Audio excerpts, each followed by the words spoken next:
So hi, welcome to Good Noise Podcast. I'm Shane, I'm Glory. and we're here with, Luke from the Dirty Nil. and we're gonna ask them some questions today about their new album, Fuck Art. So congrats on that, by the way. How do you feel about the response Thanks. to the announcement so far? Or not announcement? It's been out for a The year. album. My bad. Yeah, it's been out. Yeah, well, I mean, it's definitely been a new experience putting out an album without really being able to tour it. But that being said, we did get to go out in the fall, and those dates were the funnest shows that we've ever played. So it's been really great. I mean, I can't imagine what my pandemic experience would have been like without having something to really work on and work towards. You know, having some dates on the calendar is what life's all about. So in short, yeah, it's been great. Hell yeah. I'm very happy to hear that. The album banged, by the way. I'm glad you guys like it. Hell yeah. Of course. So is there any meaning behind the album title or cover art? I mean, certainly. I mean, but it's. I think that we generated the album title first, and then we worked with an artist to kind of conceptualize the visual accompaniment to the title and the music. But the title basically came from I started taking painting classes with my mom and my sister, like just community center painting classes. And I think that we all have, or at least I had this idea in my mind that at a certain point adults really get their, can we swear, by the way? Yeah. Okay. Well, I had this idea in my mind that at a certain point adults get their shit together and they stop kind of being like whiny kids. But we had this one older gentleman in the class that was constantly complaining and constantly, asking a million questions when really we're all just working on our own little shitty painting. That's what it's all about. Yeah, exactly. So this guy just kept, my painting doesn't look like that. And I got a bristle stuck in my thing. And the teacher was very, very patient with him. And at a certain point said, listen, finish your painting and we'll talk after, because, everyone's just trying to paint. So he took that and muttered very loudly. I don't think he knew it was as loud as it was, but he said, fuck art. And I said, that is what we're going to call our album. Perfect. Also, it kind of the title, I think, really grabbed us because, although, like, I guess technically as a rock band, we are artists and we definitely take our craft very seriously. I think that there's, to us, it's like a bit of a loaded word, or at least to me. And I think that we just have a much more working class attitude about getting it done and just like, let's get the project done and let's have fun doing it. But it's less of this kind of like precious, creation to us. It's more of like, after being a band for 16 years, like it's all about putting the biscuit in the basket and then moving on to the next thing. That's not to say that we don't take it extremely seriously, but I think that we're just a very task oriented band. We work really hard on our music and then we get it done and then we get on to the next thing. And that is, I think, once we kind of adopted that perspective, I was able to write a lot more songs.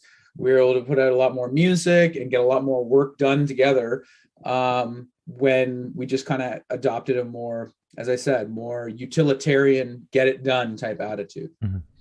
Very cool. And the cover art.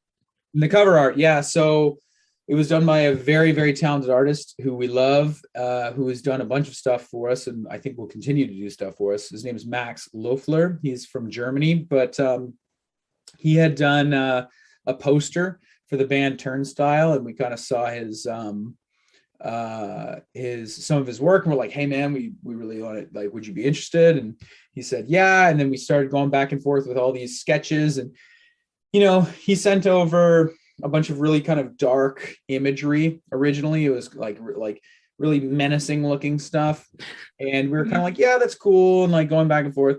And then one night he called me in the middle of the night and he said, Luke, I know what it must be. It must be a smiling golden retriever, because what is more fuck art than that? And I said, Max, you're a genius. So, I mean, it was a completely 180-degree turn from where we were looking. We were looking at, as I said, all these dark, brooding images, and then he just spun it with this really radiant, positive imagery, and it really put not only the music but just the entire package in a new light.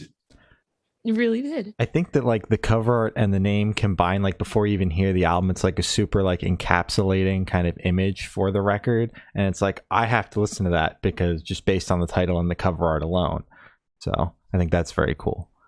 I'm glad you dig it. I think that when we had the final mixes back and we had the artwork, I think we were all extremely proud of what we had made. Oh yeah. As you should be. So can you tell us a little bit about your writing process for this album?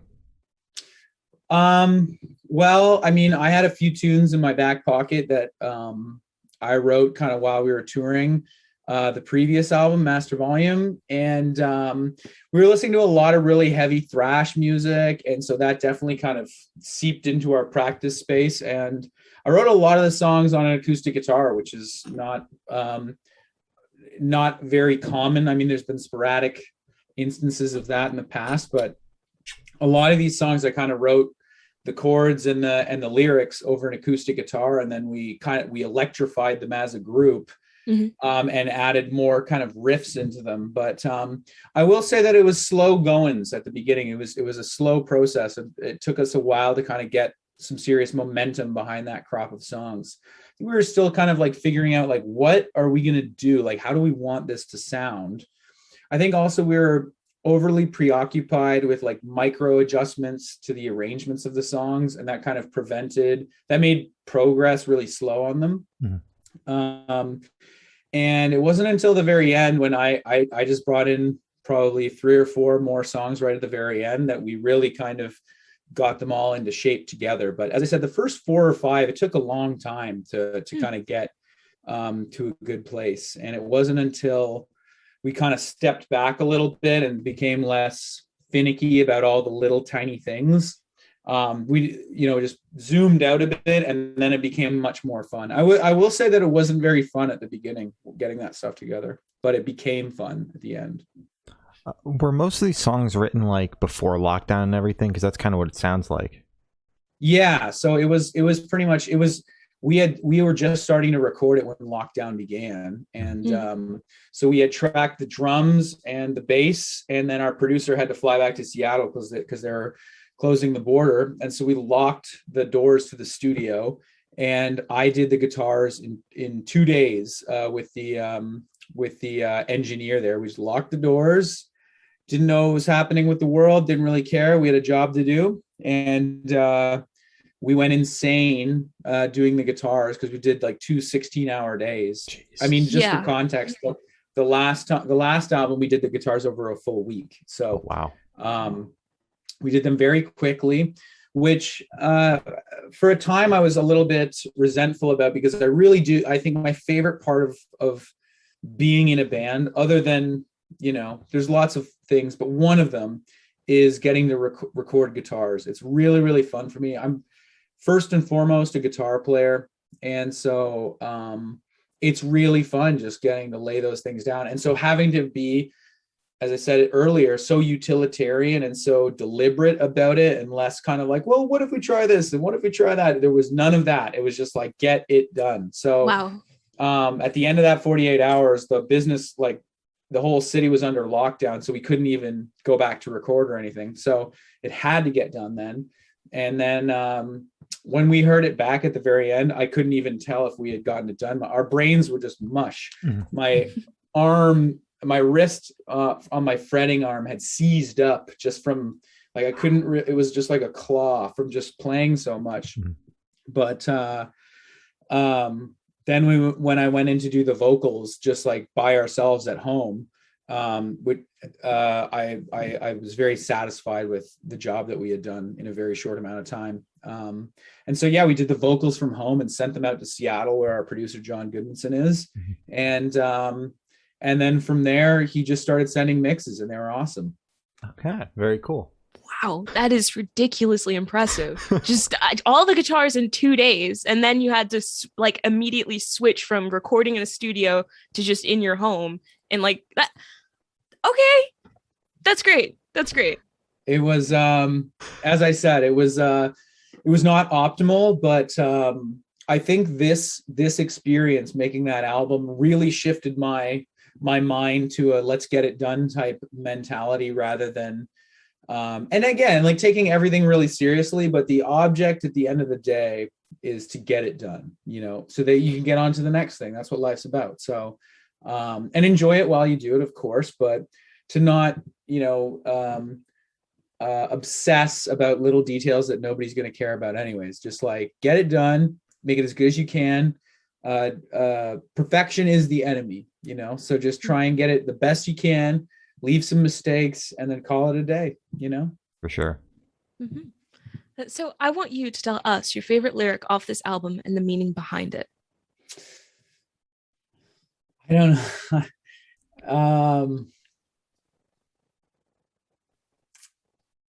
I think it's a weird thing picking your own favorite lyric that you wrote, but I mean, I have lyrics that I think I kind of like, I was like, damn, I kind of got something good there. But then I have other funny ones where I'm just like, that one's funny. And I'm glad that nobody was there to stop me from doing that. There was no producer to tell me that you can't say that.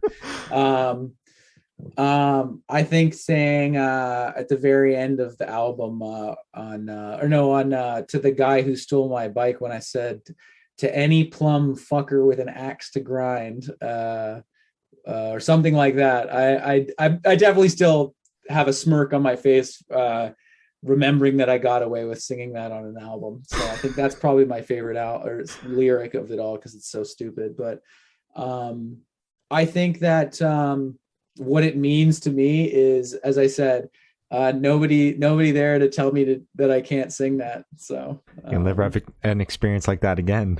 No, I hope not. No, I really like, we're looking back on the whole thing. I had a great time. Like it's all a very formative and positive memory for me, but during it was quite stressful. And I look forward to a slightly more relaxed atmosphere when we make our next record. But that being said, I didn't think we could get all the guitars done in 2 days, but we did. So I'm definitely proud of that. So shout out to Darren, the engineer at Union Studios in Toronto. I mean, we were talking a few months ago, and he said that's to this day still the most intense studio experience he's ever had. So sounds I'm like happy it. to be a part of that. Yeah. So how'd the track list for the album come about? Did you guys write the opener to be the opener, closer to be a closer? Did you just kind of shuffle around, see what fits? What was that process like? We always just kind of like, we'll kind of the way that I view music, and like pretty much all my approach to music, at least what I bring to the table, is there's no plan. It's all iterative. So it's all a big marble slab, and then we take a carving out of it, and then we stand back, and we make the next carving out of it. There's no plan. It's just kind of like every next step is dependent on the last step. So even for the arrangements for the songs, like sometimes like I'll write a bunch of songs and I'll bring them in, and it's like, well, we already got a bunch of fast ones. So let's take this one and make it a little slower and, flesh it out. Or we don't have enough weird, crazy stuff, so let's add some weird, crazy stuff to this one. And it's as I said, the crop comes together as a whole, and they all influence each other to try and tick different boxes that I think we have as a band of what we'd like to have as a listening experience. We grew up listening to albums, like especially Pinkerton by Weezer, and I think we're always attempting to try and make a Pinkerton of sorts, of like a thorough listening experience that's heavy and vulnerable and funny and rips. That's, I think, at the end of the day, we're trying to make the albums that we listen to, or our best version of the albums that we grew up on. And in terms of track listing, that happens when we've got it all done and the final mixes are done, and then we start arranging them and saying, I mean, generally speaking, we like to open with a banger and close with a banger. And we sequence it for vinyl, basically. Like that's how we But the other thing that's an influence too is like, okay, well, we need the third song to be like there's always voices speaking in your ear, which I love, but they're always like, well, we need this one for streaming purposes and this one. So it's kind of a balance of things at the end of the day. But really, it's just it's a pretty simple back and forth that we get the sequence together. I mean, it's funny because like, it's like anything to do with music. Like you could do it a million different ways. You kind of just need to choose a way of doing it and then say that's that. You can't make everybody happy with it, but usually you can make everybody pretty satisfied. So that's what we did this time. Everyone was pretty happy with the track listing this time. And yeah, it's I think that there was no doubt that Doom Boy was going to open it though. Okay. For sure. Very cool. Song's a banger. Yeah. So could you tell us where your headspace was at while you were creating this record? I know it was a little bit ago, but if you can remember. Honestly, I was, really questioning whether I wanted to keep going as a band or keep doing it, or like keep not like whether the band was going to end or whatever, but whether I wanted to still play music anymore. Not for any one particular reason, but I think that, it took me a while to get my confidence as a writer again and feel like I had really hit my stride and that I was delivering the goods. I will say that like Master Volume went really well for us. And I definitely felt a lot of pressure to bring the same caliber of material to the table. And that's just my own internal pressure. But, no one was saying to me like, hey, you better make it as good as the last. Like no one said that, but it was in the back of my mind. And so I was a little bit paralyzed by that. And it was for me pretty slow goings for a while.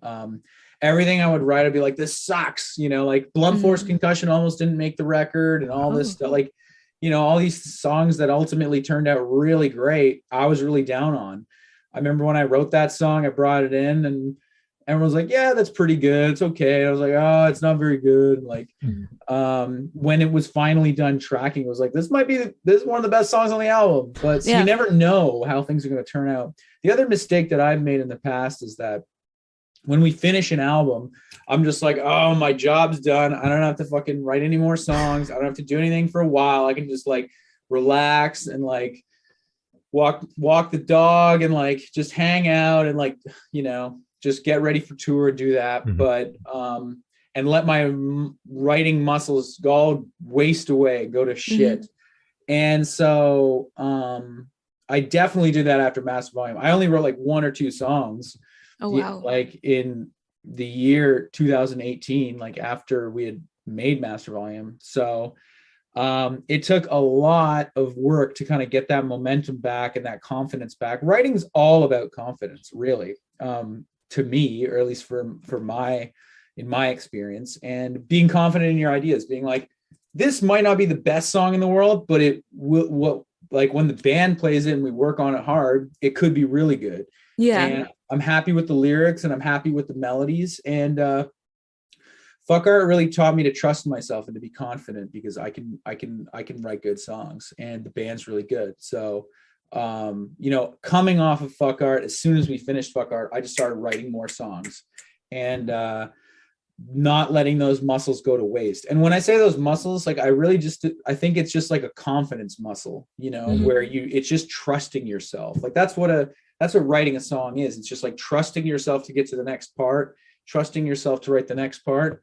And having faith that this is going to be ripping when it's done, and that muscle for me is much easier to lose than I really thought it was. So I just don't ever stop anymore.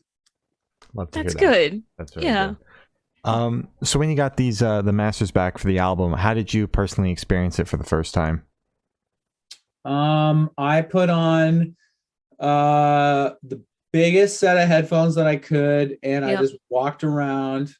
It was the summer, so I was walking around and just blasting them on repeat, like super happy, like really, really pumped about how it all came together. Like really,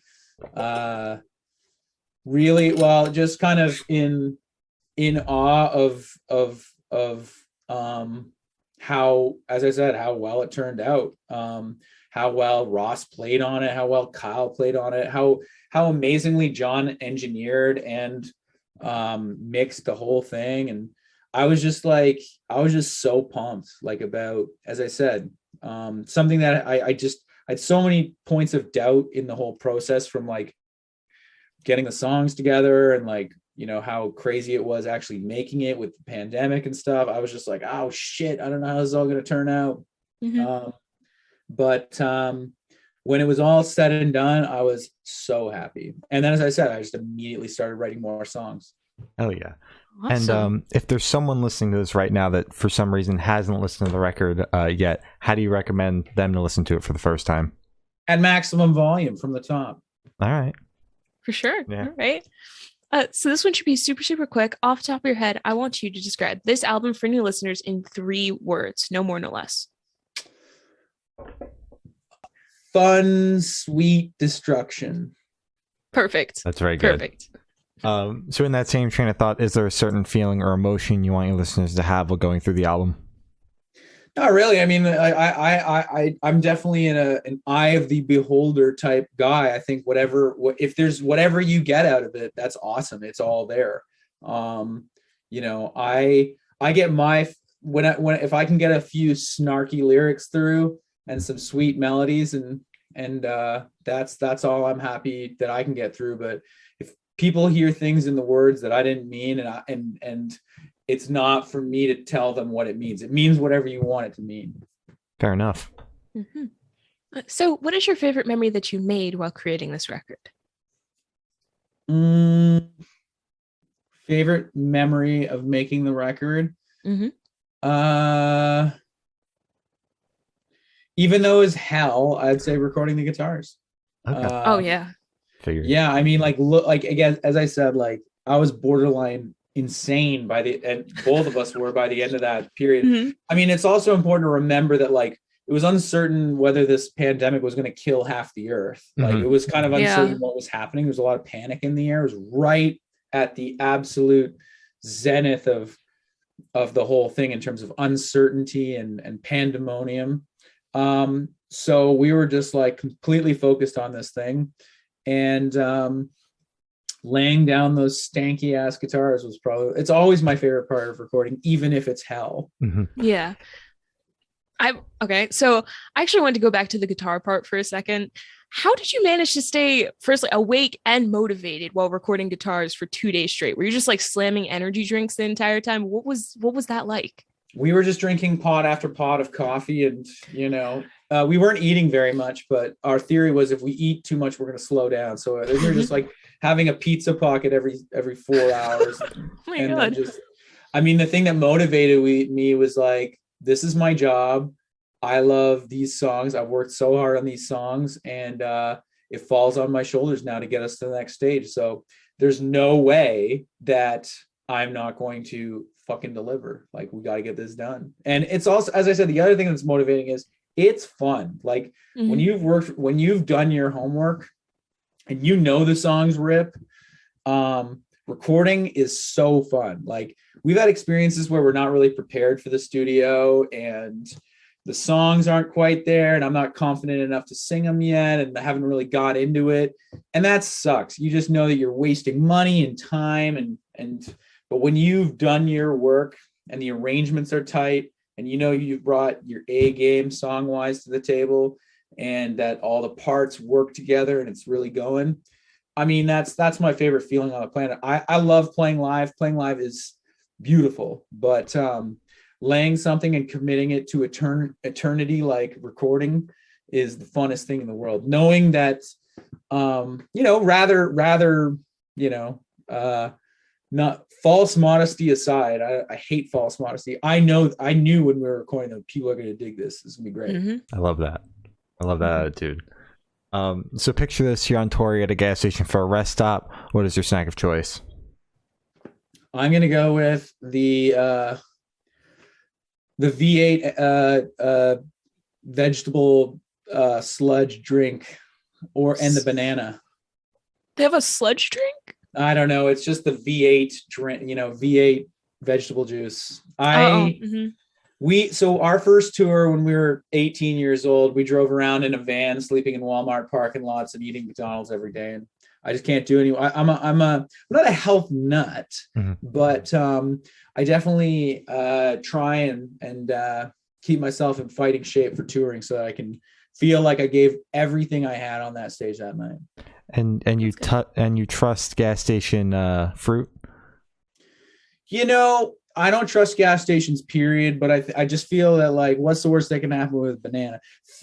Famous last words. It could be horrible, but I should say that it depends on the time of day. Like, if it's early in the day, then I'll definitely get myself I'm a sucker for like trash coffee, like hazelnut flavored coffee and like Irish cream flavored coffee. Not like the little cups, like the sweeteners, like the fake flavoring coffee. I love that's one thing that I can't resist. So definitely that. And as I said, my V8 banana.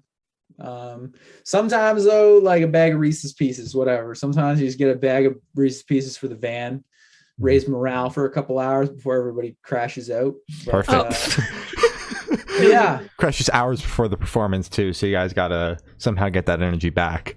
Well, I would say that gas stations are like the injection of dopamine required to like get through an 8-hour drive. You're like, you look forward to the gas station, like you look forward to, like, I don't know. It takes on a very significant meaning when you're just driving, like, and you're stopping at a gas station. Like, who knows what could be in there? I might be able to get a big furry hat or a crazy sticker, especially in the States. Like, are you guys American? Yes. Yeah. Okay. So yeah, you guys have real gas stations. You guys have the best gas stations because you never know what you can find. I could buy a fucking machete, like, or a taser, or anything. You can buy like a big plush dog. Who knows? Like, they have it all at the gas station. Yeah. On our last tour, we were big into bouncy balls. We were just trying to find bouncy balls. Anytime we stopped, we would just be bouncing our bouncy balls. So people were looking at us a little weird, but we had a love affair with bouncy balls on our last US tour. But, I love that. Yeah. It's funny because it kept us out of a certain kind of trouble, but got us into a new type of trouble. So. Exactly. Yeah. Win some, you lose some. Yeah. So loosely on the topic of food, if the band was a dish, what dish would the band be? I would say we are, I don't know. That's a good question. Thank you. What kind of food would we be? Damn, I don't know. Like, I gotta go with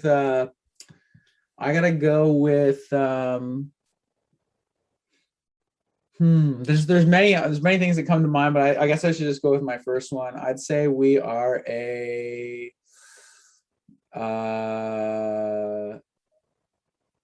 do you guys have like Korean rice dogs? You had those? Korean rice dogs? I don't think so. So it's like a corn dog, but like way souped up. Like, they're like giant with like cheese in them and like sweet sauce on the top. Oh wait, I just made those the other day. Yeah. Okay. Yeah, we're a Korean rice dog, I'd say, as a band. Okay. We're sweet, we're salty, and we pack a punch. There you go. Right. What sauces do you have on top of that, if you don't mind me asking? No. It's a very personal question, but I don't mind. They're all I guess anything that's kind of spicy. I love spicy food, but any of the kind of like spicy mayo based ones, like, you can't go wrong. They're really good. No. Fair enough. Perfect. So for the last couple questions, we're going to shift away from music and go straight to death row. Boom. So if you're on death row, what would your last meal be with drink? I get a ribeye steak, but I get to cook it. Okay. Okay. I cook the ribeye, and then I'd have some